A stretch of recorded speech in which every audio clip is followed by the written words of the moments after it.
Escuchas Bonita Radio. Síguenos en bonitaradio.net. Búscanos en Shoutcast. Descarga la aplicación XIIA Live para tu celular.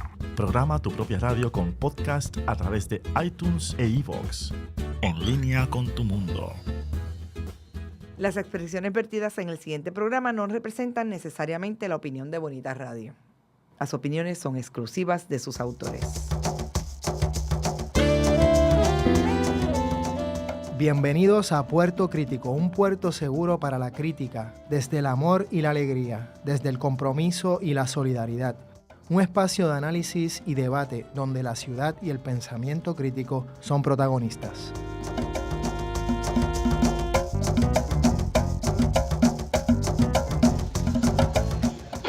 Bienvenidas y bienvenidos a Puerto Crítico. Estamos aquí en Red Global a través del internet y en Bonita Radio, por supuesto, y en este programa en Puerto Crítico en Red Translocal, ya que les habla Juan Carlos Rivera Ramos, alias Juanqui, desde San Juan de Puerto Rico, y Miguel Rodríguez Casellas, desde Sydney, Australia, específicamente en la universidad. ¿Cómo se llama la universidad? ¿La Universidad de Sydney? Miguel. Esta es la University of Technology of Sydney. ¿Cómo están? Muy bien, muy bien. Así que ¿Cómo se oye? ¿Hay eco? Estoy aquí en el Student Center. Se escucha que estás en vivo, O sea, y siempre has estado en vivo, pero ahora tienes como algo ahí natural, sí, en la universidad. Está chévere, qué bueno. Así que... Pero está bueno para la temática estudiantil que estaremos tocando por ahí. Bueno, de alguna manera, o post-estudiantil, eso es buena pregunta, o digamos... Todos somos estudiantes. Eso es así. Ambas cosas, yo creo que ambas cosas, exactamente.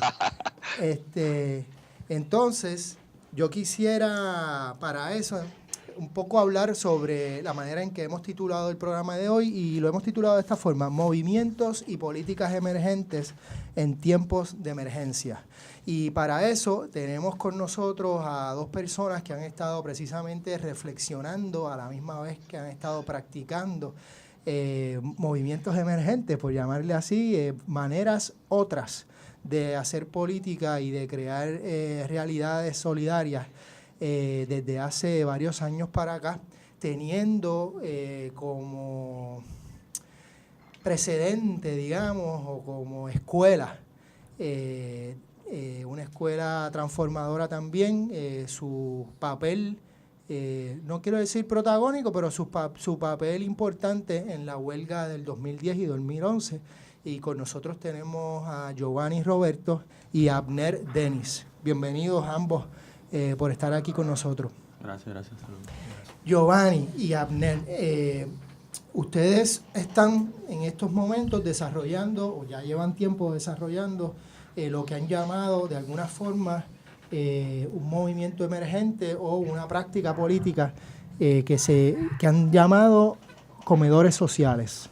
Y es interesante porque en uno de tus últimos escritos, Giovanni, hiciste toda una reflexión importante sobre cómo una reflexión personal, pero que a la misma vez no es personal nada más, es más una sociografía que una biografía en ese sentido, en donde reconoces tu trayectoria política y a la misma vez la trayectoria de la OSI en sus últimos tiempos, y me parece, según lo que leí, que ya la OSI no existe, o por lo menos, exactamente, no existe, y que de alguna forma tú también te has transformado y has reconocido otro tipo de necesidad de hacer política, lo que tú llamas una política, o como yo la entendí, del día a día, no sé si es así como la llamaste, o de la cotidianidad, versus una política del conflicto.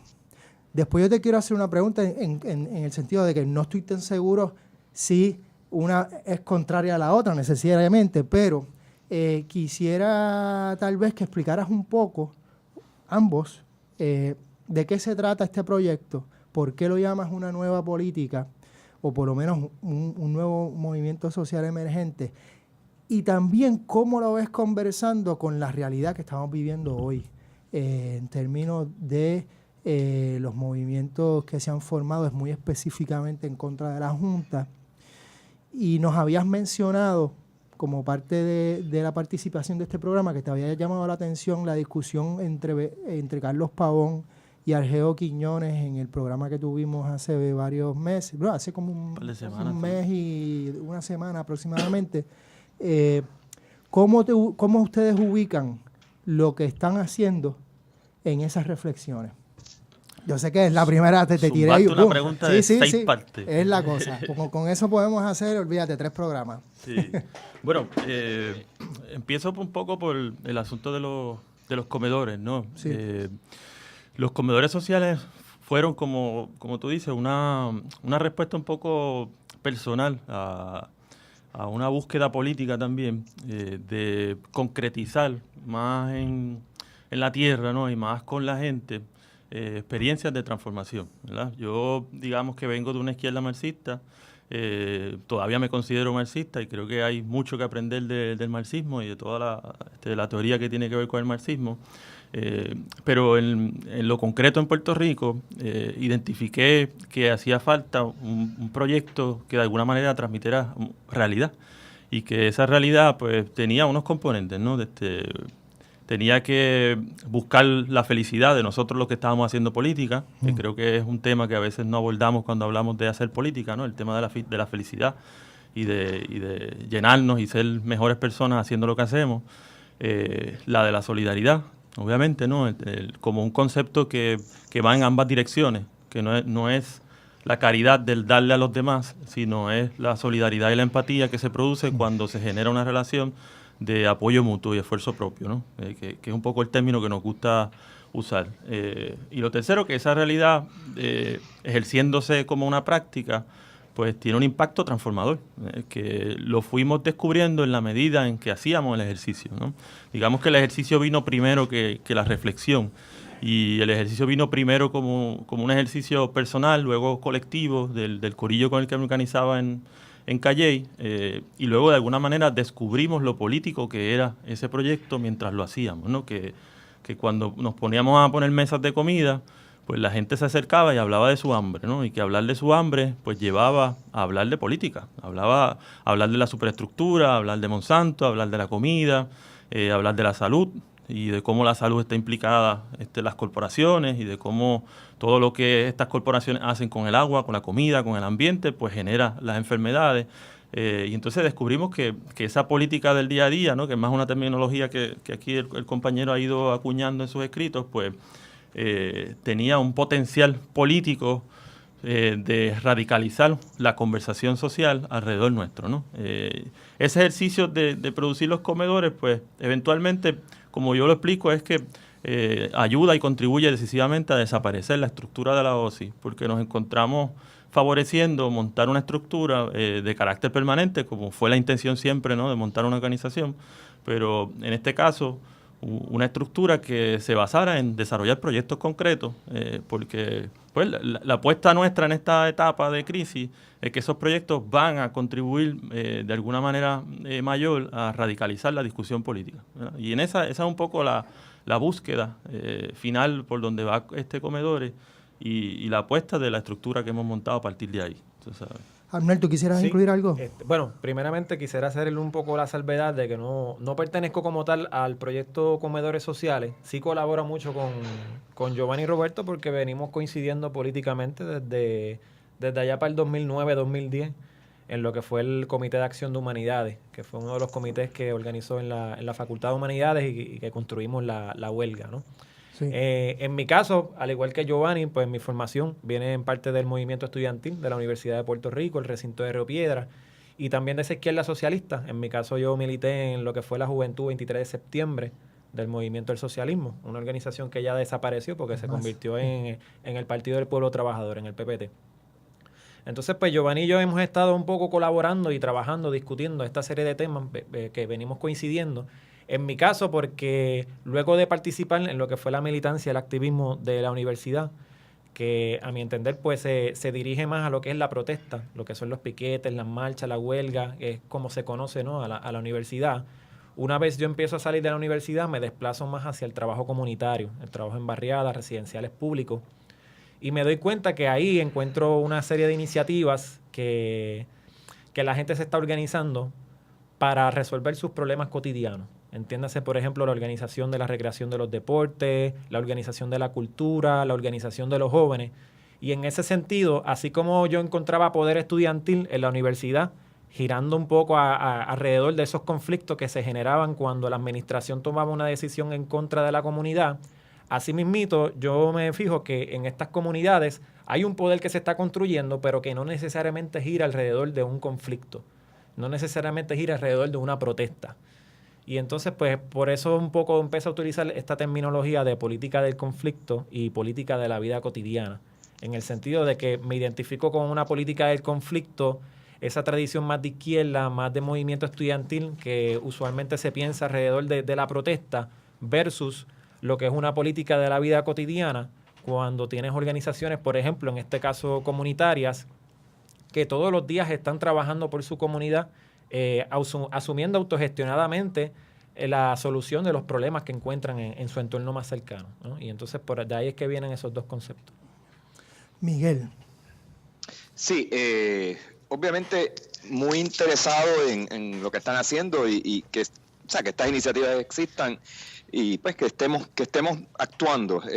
Extraordinario, pero te pregunto porque sabes que el tema de la autogestión también tiene sus críticos que sostienen, un poco resumiéndolo, que en realidad lo que hace es reforzar la lógica, digamos, neoliberal de que despachamos el gobierno, despachamos, digamos, pues un Estado que nos representa y demás, y cada uno individualmente o en microcolectivos tiene que entonces gestionar su propia vida, felicidad y demás, y casi que como que libramos de responsabilidad al gobierno y al resto del aparato gubernamental de la gestión social. ¿Cómo ustedes se posicionan con relación a esa crítica que está bastante desarrollada y que pues critica también muchas de las organizaciones comunitarias que bregan desde la autogestión o los grupos que intentan hacerlo, que pues, puede haber buenas intenciones y demás, pero pues hay algo de suspicacia también en ese sesgo de apoyar de nuevo iniciativas propias particulares que le quitan al gobierno responsabilidad frente a ellas? ¿Cómo se posicionan ustedes frente a eso? Bueno, en definitiva, como cualquier organización compuesta de seres humanos, son personas que cargan con una política, ¿no? En el sentido del neoliberalismo, pues vale, el mismo neoliberalismo hace que el Estado se abandone ciertas funciones que cumplía y empieza también a impulsar, ¿no?, la creación de organizaciones sin fines de lucro, todos sabemos, para que asuman esas tareas, se le paga menos a los empleados, tareas que antes las asumía el gobierno, etcétera. Pero eso depende también de la lógica y de la dirección política de esas iniciativas. A mi entender, el sistema logró absorber o proponer una solución dentro de la misma institución, que en este caso fueron las sin fines de lucro, a esos problemas que surgían y que ya el gobierno no quería trabajar directamente, pues indirectamente se lo delegamos a unas organizaciones sin fines de lucro que tienen una dirección política en el sentido de que refuerzan de alguna manera la estabilidad del sistema, resolviendo esos conflictos que el mismo sistema genera en su base. Una cosa es eso, otra cosa... Exactamente. Una cosa es eso, una cosa es cuando la gente asume su propio destino, su propio trabajo, al organizar sus propias cosas y desarrollan poder en ese sentido autónomamente de lo que son las esferas del gobierno, las esferas de los partidos políticos, las esferas de las empresas privadas. A mi entender es una lucha ideológica que se da en esos espacios y que nosotros como activistas pues entonces tenemos que enfrentarnos a eso. En mi caso, por ejemplo, yo que trabajo en el área de Santurce, tengo que bregar también con un municipio de San Juan, con una Carmen Yulín, que entonces tiene esa capacidad, ¿no?, de a través de los recursos que posee el Estado, de su standing como alcaldesa, tiene la capacidad de absorber ese tipo de iniciativas que tienen un potencial de ruptura con el sistema, pero que si no están preparadas políticamente, si no hay una claridad, definitivamente se pueden absorber y eso es un problema que nosotros identificamos, pero pues va a depender mucho de la calidad y del bagaje que tengan los activistas, que nos insertemos en estos espacios para fortalecer políticamente estas iniciativas. No sé si Giovanni quiera añadirle algo. Sí, yo lo veo como... Giovanni, vamos a una pausa y entonces continuamos con tu comentario. Se mira con las manos y se toca con los ojos. Veo. ¿Qué ves? ¿Qué miran las niñas de tus ojos? Color, Forma, vacíos imagen. y texto en Veo. El primer museo virtual lo escucha y lo ve a la 1 de la tarde, sábados alternos por Bonita Radio, en línea con tu mundo. Musicaliza es un podcast de música alternativa de alrededor del mundo, más noticias de la industria de la música. Puedes escuchar Tu Mundo Alternativo por Bonita Radio con Armando Díaz y Carla Martínez en vivo por TuneIn Radio y como podcast por iTunes. Hola, soy el Dr. Emilio del Carril y estoy aquí para invitarlos a escuchar De Letras. El quehacer literario tiene su espacio en el primer programa radial de literatura desde la radio web. Conversamos con aquellos para quienes la palabra es el oficio. Escúchelo por bonitaradio.net, por podcast a través de iTunes e iVoox o por el canal de YouTube de Bonita Radio. Ecos e Iconos es un espacio de amenas entrevistas. Hacemos un retrato radiofónico a los exponentes del teatro, la danza, el cine, la radio, la televisión, el performance e internet. Conversamos y a la vez documentamos de dónde surge una idea, su desarrollo, trascendencia y relevancia. Escuche a los Ecos e Iconos de la cultura todos los sábados a las 2 de la tarde por bonitaradio.net. Y regresamos a Puerto Crítico hablando de movimientos sociales emergentes y en tiempos de emergencia con Giovanni Roberto y Abner Denis. Y estamos hablando específicamente sobre los comedores sociales, pero también sobre dentro de los proyectos que están desarrollando, no solamente están los comedores sociales, también hay un proyecto de investigación, de análisis, de desarrollo de conocimiento, donde que de alguna forma invitan a la reflexión crítica de la sociedad, pero también una investigación desde abajo, en el sentido de que van y entrevistan a personas, hacen encuestas, desarrollan su propio análisis y tratan de publicarlo y tener discusiones alrededor de esos documentos. ¿Cómo ha sido esa experiencia también de reflexionar sobre la realidad concreta a partir de la investigación? Comento lo que iba a decir antes de la pausa, repito que no era cierto, porque creo que es importante, ¿no?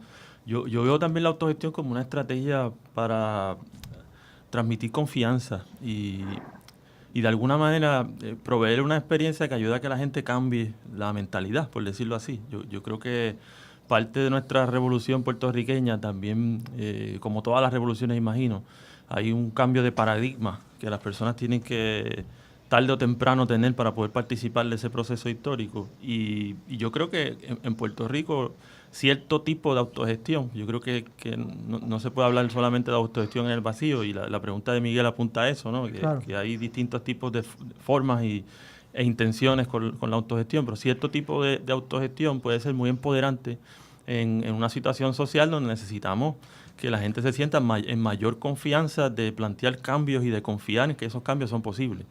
Mucha de la gente cuando increpa a los independentistas lo dicen así, ¿no? De que nos vamos a morir de hambre o de qué vamos a comer.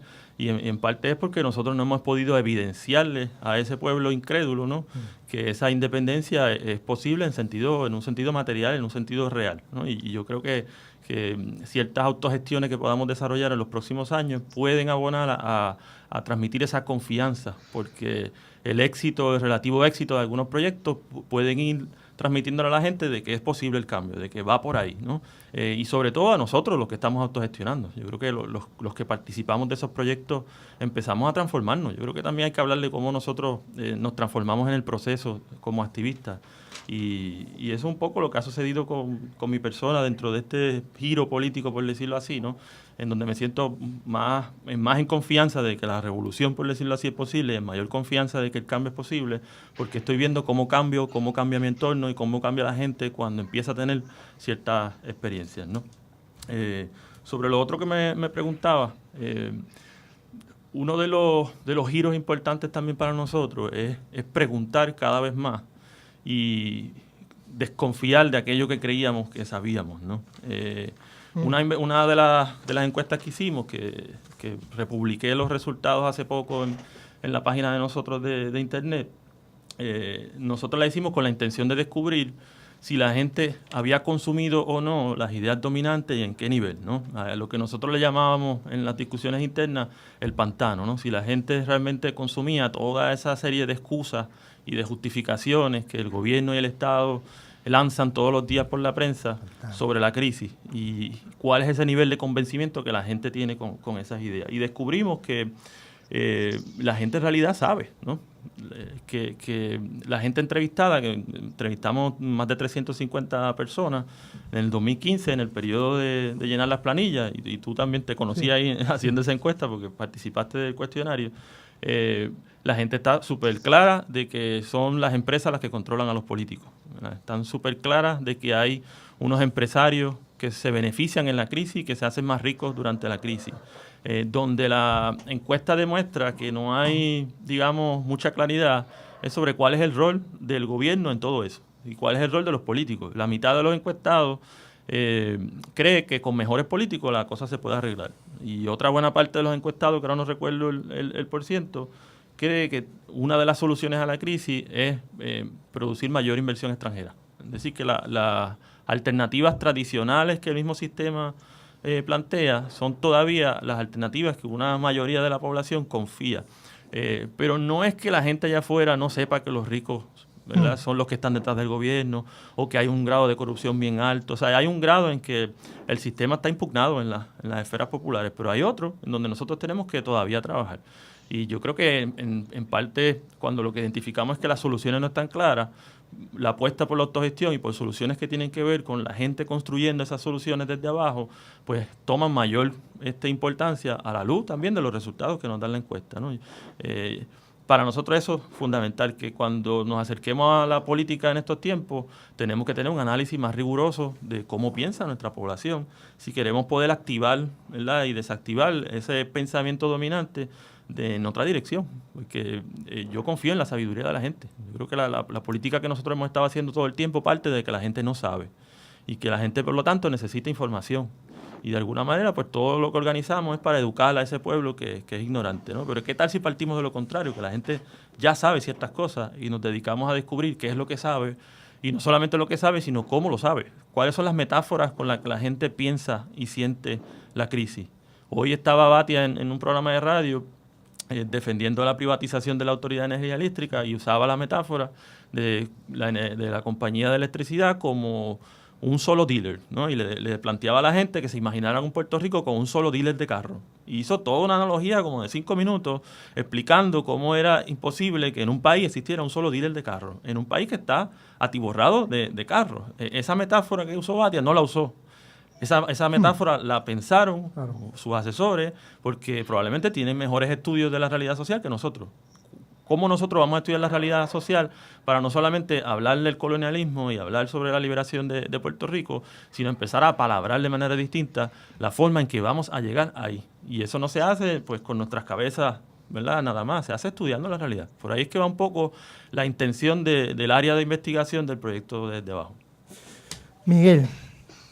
Sí, volviendo al tema de la confianza, que me parece interesante, ¿no te parece que si un proyecto de autogestión le regresa la confianza al individuo, a lo que puede hacer cuando se organiza comunitariamente, ¿no te parece que esa confianza de alguna manera refuerza?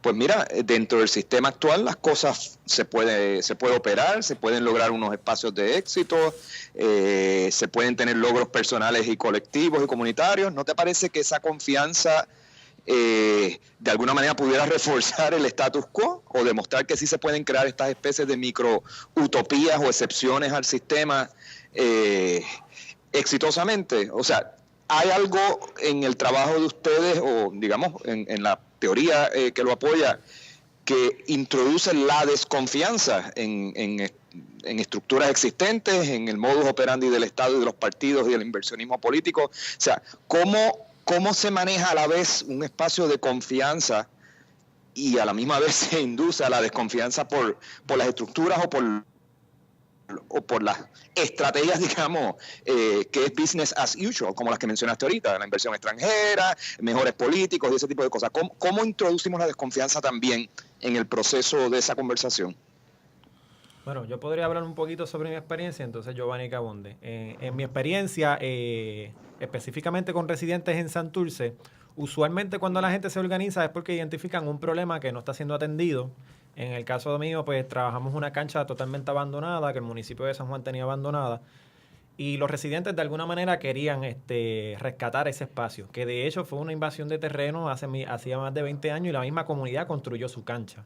Y entonces el municipio luego se apoderó de esa cancha y básicamente la dejó abandonada.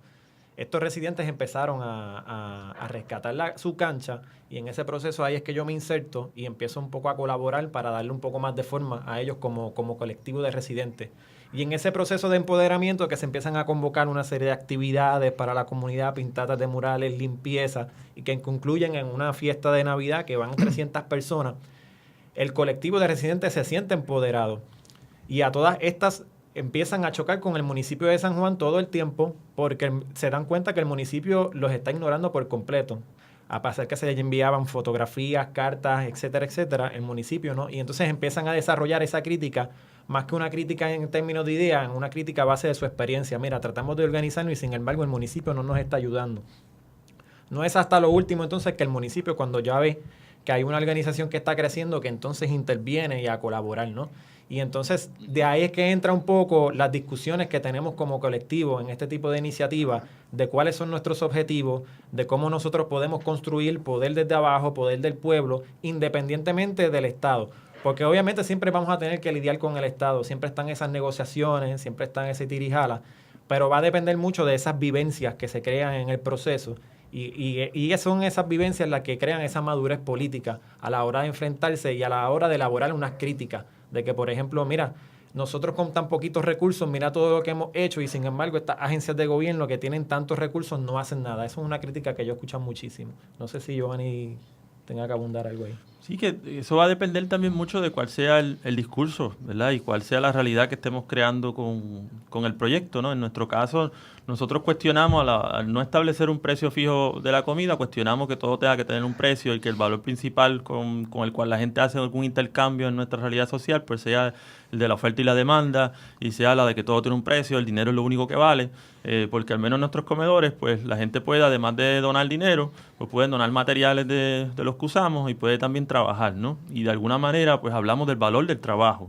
Y regresamos a hablar del trabajo, ya no como una teoría sobre el rol del trabajo en la sociedad y de los trabajadores, sino en la reconstrucción de un nuevo paradigma, cuál es el rol que tienen otras formas de intercambio y otras formas de aportar y otras formas de construir esos lazos, ¿no? Lo otro, y que entraremos ya mismo, me imagino, tiene que ver con cómo enlazamos esos proyectos concretos con conflictos sociales y que son más grandes, que son necesarios para poder plantear que no creamos burbujas y proyectos aislados, ¿verdad? Sino creamos proyectos reales que quieren abrazar el conflicto porque reconocen que solamente el conflicto transforma la sociedad. Por ahí va un poco la cosa. Sí, bueno, eso fue perfecto. Con ese cierre vamos a una pausa y regresamos a Puerto Crítico. Dicen que a través de la música viajamos en el tiempo.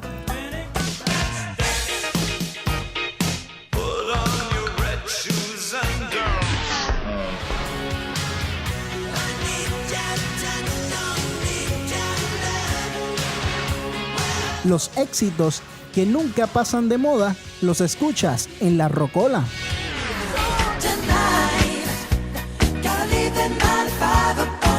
Escúchala en vivo a través de bonitaradio.net o a través de la aplicación de TuneIn Radio. Are we recording? I think we're recording this.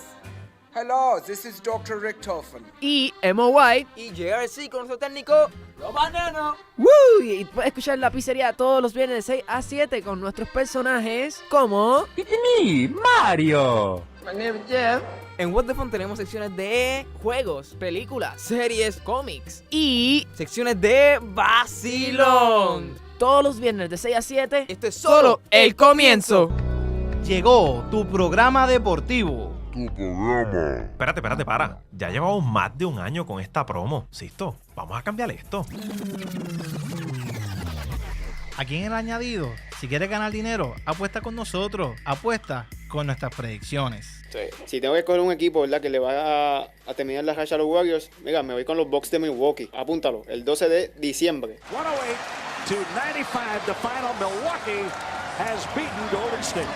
Porque donde ponemos el ojo, ponemos la bala. Sin duda alguna, yo pienso que Canelo Álvarez por decisión unánime en una decisión cerrada. All three scores for the winner by unanimous decision. Canelo Álvarez. Ya ves, esto, entrevista y mucho más, te lo traemos aquí en El Añadido, todos los lunes de 8 a 9 de la noche por Bonita Radio, en línea con tu mundo. Regresamos a Puerto Crítico con Giovanni Roberto y Abner Dennis sobre movimientos sociales emergentes en tiempos de emergencia y nuevas políticas. Y en esa discusión estábamos hablando, y Giovanni Roberto terminó de una manera muy importante, nos parece, de cómo podemos entonces en este politizar o reflexionar de manera política la cotidianidad, el día a día, las necesidades de la gente desde abajo, las necesidades del hambre, las necesidades comunitarias, las necesidades de transporte, necesidades de tantas cosas en el día a día, con el conflicto mayor, digamos, o social y político a nivel general, como por decir la Junta, como decir el capitalismo, como decir el colonialismo, como decir tantas cosas de las estructuras sociales. Y política. Entonces, ¿cómo esto se lleva cómo se logra, digamos, a esa conversación, por un lado?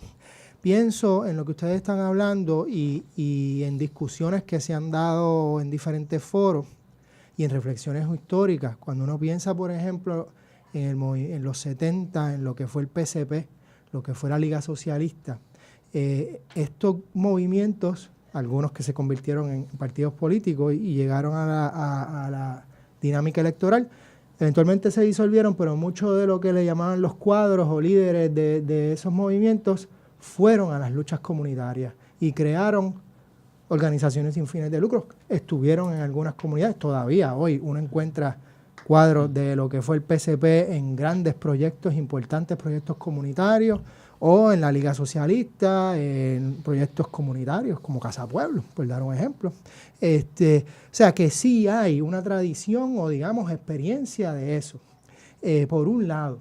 Por otro lado, también uno tiene otros proyectos que parecería que se los tragó, digamos, los proyectos como comunidades especiales o los proyectos como iniciativas ciudadanas de los Ferrer del Nuevo Día, entre otros, y que uno podría interpretar como se los tragó, pero también podría haber interpretaciones mucho más complejas, de que, bueno, ellos participan, no necesariamente es así de fácil de que se los tragaron, no lo sé, pero sin duda siempre están estas dinámicas de ser absorbido o no por como yo creo que lo comentaste ahorita, eso es parte de los procesos y de las luchas.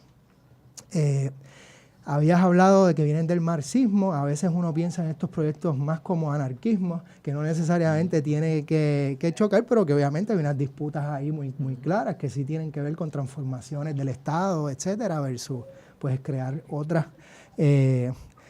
Miguel mencionó microtopías. Obviamente desde una perspectiva, desde el marxismo se vería así también, pero es más complejo que eso. En fin, yo no quiero aquí que entremos necesariamente en los debates más... bueno, no sé, ya dirán ustedes, pero ¿cómo se llega a ese, o cómo reflexionamos acerca de precisamente esa relación de conflicto y conflicto social, ya a una escala más general, y estos proyectos de autogestión? Yo quería hacer un comentario. Perdón, sí, me fui del micrófono, mala mía. Okay. Quería hacer un comentario respecto a lo que mencionas del PSP. Porque precisamente tengo compañeros que trabajan en Salinas, un compañero que estuvo en el MPI PSP y que me ha comentado mucho de ese proceso de organización de Salinas. Y me sorprendió mucho lo que él me dijo porque usualmente como yo lo pensaba desde pues, la izquierda universitaria era que el PCP se insertó y entonces organizó y ¿verdad? Sí, de paracaídas. Y fue todo lo contrario. Ahí hubo un proceso autónomo donde las comunidades se empezaron a organizar, donde esas comunidades de trabajadores coincidían en esos mismos centros de trabajo y empezaron a organizar en esos centros de trabajo. Cosa que cuando llega ya el MPI, que está a punto de convertirse en PCP, ya había toda una estructura organizativa en Salinas, organizada autónomamente desde abajo, más allá de la izquierda y eso, que a mí me pareció muy importante ese dato, porque es un modelo que yo, pues, por lo menos trato de seguir, ¿no?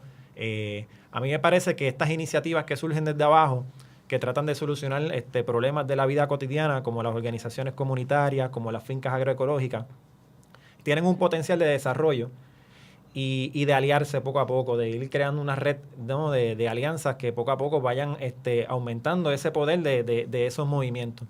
Sin embargo, ahora mismo pues tengo que también hablar de las limitaciones. Yo como activista que estoy en estos dos mundos, por así decirlo, anoche mismo teníamos una charla y estaba comentando que yo me sentía que estaba en dos culturas totalmente distintas. De momento estoy en mi trabajo comunitario y el lenguaje que hablamos, la estética de cómo nos vestimos, es totalmente distinta a los ambientes que estoy acostumbrado de la lucha más activista, que es más juvenil, estudiantil, universitaria. Entonces, ¿cómo relacionamos una cosa con la otra? Yo de verdad, yo no tengo una respuesta concreta ahora mismo. Yo pienso que estamos haciendo las preguntas correctas en ese sentido en estos momentos. Podría lanzar algunas ideas al medio. Pienso que debemos aprovechar este contexto de la Junta, que todos sabemos que va a traer una serie de olas de protesta. Eso lo veremos venir. Yo pienso que el año que viene va a ser de guerra social en Puerto Rico. Y en ese sentido yo pienso que nosotros como activistas tenemos que aprovechar estas protestas, más allá de la protesta como tal de ese día, de ese momento, cómo aprovechamos esa energía para poder difundir y crear nuevas organizaciones autogestionadas, nuevos proyectos que una vez pase esa primera ola de indignación, esos proyectos permanezcan. A mí me parece que hay una apuesta ahí de parte de nosotros, ese es el reto. Yo apostaría, por ejemplo, a lo que yo pienso deben ser las ocupaciones. En Puerto Rico hay demasiados edificios abandonados, demasiados solares abandonados, parte de la crisis del capitalismo, que tiene un montón de estructuras abandonadas y sin embargo tienes un montón de miles de personas en la calle viviendo esas contradicciones. Nosotros pienso yo que debemos explotarlas. Y explotarlas a través de ocupaciones, creo que puedes unir esos dos niveles de política. Esa política más activista de conflicto quizás la podemos lanzar hacia ocupar, ¿no? Y a retar lo que es la propiedad privada que se está desperdiciando y al mismo tiempo proveemos autogestionadamente un trabajo directo con las personas que están necesitadas, ¿no? Y de esa manera quizás podemos enlazar de manera orgánica, más allá de hacer un trabajo proselitista, de ir a una comunidad a repartir boletines, etcétera, ya sería un trabajo concreto, que se crean ya relaciones de afinidad, relaciones de amistad, de que entonces ya yo no soy un extraño, ya yo no soy la persona que tú me ves en la televisión con una capucha, el pelú de la yupi, sino que yo soy la persona que tú sabes que está trabajando allí todos los días en la semana, trabajando por la comunidad. Por ahí es que yo voy. No sé qué Giovanni tenga que decir. Sí, lo que añadiría es que muchos de nuestros proyectos tienen que poder tener la capacidad de imitarse. Yo creo que en el caso de los comedores, que llevamos un esfuerzo de alrededor de 3 años ahora concentrado en la UPR de Río Piedra, lo que nosotros hemos empezado a usar hace 1 año y medio el Facebook bien fuertemente, a producir contenido que le ayude a la gente a imaginar que es realmente lo que nosotros estamos haciendo, más allá de la gente que vive la experiencia del comedor todos los días, sino la gente que nos ve por la prensa o la gente que sabe de nosotros por referencia, ¿no? Y nos hemos encontrado con un resultado positivo, que es que en otras universidades, otros colectivos de estudiantes han tomado el concepto según lo han entendido, no necesariamente porque han conversado con nosotros, lo que nos alegra, y monta una iniciativa que se parece, ¿no? Y lo que plantea Abner, yo creo que de observar, estudiar y poner en práctica ocupaciones de algún tipo, deberíamos pensarlo también en esas claves, ¿no? De cómo producimos información alrededor de esa toma, que no sea una toma que la vivimos nosotros y nos cambia a nosotros porque la vivimos, sino que pueda ser contenido gráfico y contenido en video para que otra gente alrededor de la isla se inspire e imite el efecto, ¿no? Yo veía hace algunas semanas atrás el documental de Desalambrar sobre el proceso de rescate de terreno. Creo que es importantísimo estudiar nuestra historia y ese documental hace una excelente aportación en esa dirección. Y a veces lo que es sorprendente es que esas ocupaciones sucedían, yo no diría de la noche a la mañana porque había mucha organización, ¿no? Pero fue un efecto que comenzaron a multiplicarse las tomas de terreno por toda la isla, ¿no? Y no necesariamente porque una toma de terreno estaba conectada a otra, sino que estaba inspirada en algo que estaba sucediendo por todo el país. Y cuando un proyecto tiene ese potencial, significa que conecta con las necesidades de la gente. No es que el proyecto es bonito, es que resuelve un problema que afecta a un montón de gente y por lo tanto hay necesidad de imitarse, ¿no? Yo creo que para producir mejor política en Puerto Rico tenemos que ir a conectar con esas necesidades, a identificar cuáles son, cómo se manifiestan y empezar a producir proyectos y producir realidad que pueda ir solucionando eso, ¿no? Para que explote la imitación, ¿no? Y no se quede en un buen proyecto que hace un grupo de personas. Miguel. Sí, voy a traer un ángulo un poco admitiendo una cierta molestia de que, no contra ustedes ni este tipo de iniciativa, pero de que, o sea, no miramos muchas veces lo que ha pasado en otros lugares, no le damos fast forward a cómo movimientos moleculares, digamos, de resistencia o de autogestión no logran sumar o producir, pues, el giro, digamos, primero discursivo y después, tú sabes, político. Y doy el ejemplo de España específico, o sea, donde quizás se movieron varios pasos más adelante, o sea, no solo se dio en reacción a la gran crisis económica y política un proceso molecular de resistencias, sino que se movieron a la próxima etapa, que es la marea, ¿no? Que, como le llamaban al gran movimiento este que se dio en las grandes ciudades y demás, y después cuaja en una organización, pues, política, el famoso Podemos y demás. Y si seguimos dando fast forward a ese ejemplo en particular, observamos cómo, o sea, tras la concertación, o digamos, o no el consenso, pero la marea, la suma de diferentes oposiciones, llega un momento que o se dividen de nuevo, o son cooptados, o sencillamente el aparato, digamos, gubernamental económico es demasiado potente para absorberlo, o sencillamente empieza la crítica desde la misma periferia molecular de que estos son movimientos que ahora se convierten en partidos políticos y entonces se daña todo y de nuevo el asalto al Estado, el querer ocupar, digamos, ser la nueva figura del Estado, la nueva hegemonía, se anula en el momento en que volvemos de nuevo a las divisiones, a las gestiones a pequeñas escalas. O sea, si le damos fast forward a este tipo de iniciativa en el escenario particular de Puerto Rico, o sea, ¿cuál sería el proyecto a largo alcance si fuera posible? Y sé que algunos me han dicho que no podemos pensar en el futuro, que no hay por qué especular en el futuro. Yo difiero de esa noción y difiero en ese sentido de lo que dijo Pavón en este mismo espacio sobre el futuro, pero se los planteo a ustedes, o sea, muy cándidamente. O sea, si hay futuro dentro de este tipo de iniciativa, ¿cuáles son los próximos pasos y cuál es el objetivo final? Anda, ¿quién va primero?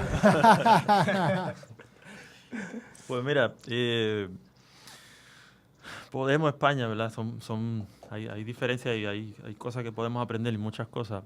Mira, yo de futuro, yo pienso que es una gran red de proyectos de autogestión que tienen una visión social, que no son la típica organización, qué sé yo, la típica coalición de organizaciones sin fines de lucro del tercer sector. Yo imagino, yo no me siento tan identificado, aunque digamos estoy construyendo una organización sin fines de lucro, pero no me siento parte del sector. Yo creo que más allá de la cuestión legal, pero sí veo una red de proyectos y una red de organizaciones empujando hacia adelante nuevas instituciones, ¿verdad? Instituciones como la nuestra, departamentos nuevos, leyes nuevas dentro de las relaciones actuales que hay, porque hay que generar conflictos mayores con el Estado si queremos que la gente desconfíe de ese Estado como el representante de la voluntad colectiva de todos nosotros, ¿no?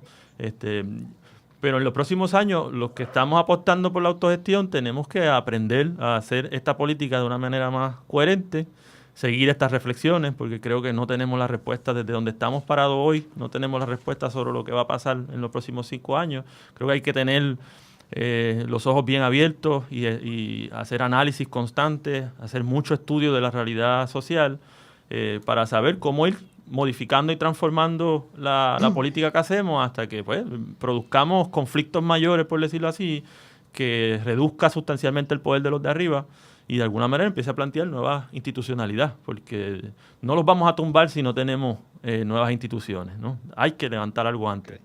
Abner, los últimos segundos de... Los últimos segundos. Bueno, sí, disculpa, es que pues, hay que tumbar ya. Pues mira, estoy con Giovanni. Pienso que todos estos proyectos, desde la agroecología, desde las organizaciones estudiantiles, comunitarias, deben madurar lo suficientemente como plantearse alianzas que combinen ambas tácticas, que se denuncie, que se proteste, pero que al mismo tiempo se levanten nuevos proyectos, nuevas instituciones autogestionadas, que nos vayamos fortaleciendo como la creación de una nueva cultura, porque a mí me parece que el proceso de transformación social requiere de una nueva creación de una cultura, ¿no?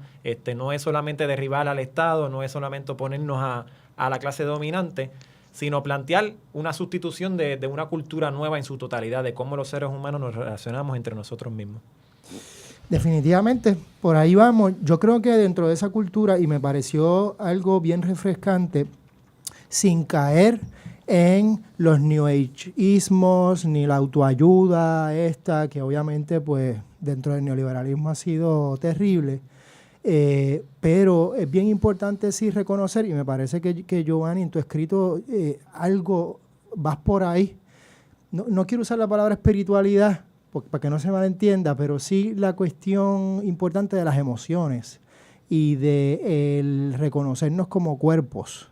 Reconocer nuestra salud, nuestro bienestar y todo ese tipo de cosas que si bien pueden caer con diferentes términos en lo mismo que se reproduce a través de los Natural Awakenings y demás, por otro lado sí hay unas posibilidades de radicalización y de politización que son importantes y que sí la izquierda ha sido bastante, o por lo menos haciendo una generalización crasa, ¿no? Estoy hablando de manera muy general, pero que se ha perdido mucho de eso, y interesante ver cómo alguien le puede decir a ustedes, yo fui al comedor de los cristianos. En eso los cristianos, por llamarle así también, entre comillas, se han llevado a la delantera, las iglesias han trabajado con todas estas cosas y un montón de movimientos han dejado eso a un lado, como tal vez un espacio perdido o como algo reaccionario, cuando las emociones hay que trabajarlas, no nada más se trata de la lógica, etcétera.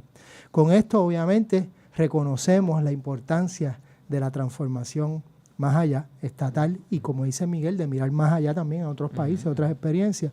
Yo sé que, Giovanni, en tu caso tú también viviste en España y conoces el proceso de 15M y por ahí para abajo, pero eso va a ser en otro programa porque tenemos que cerrar.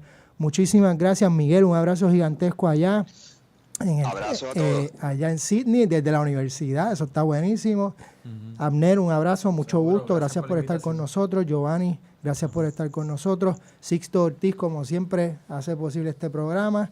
Gracias 1,000,000, nos vemos la semana que viene en Puerto Crítico. Escuchas Bonita Radio.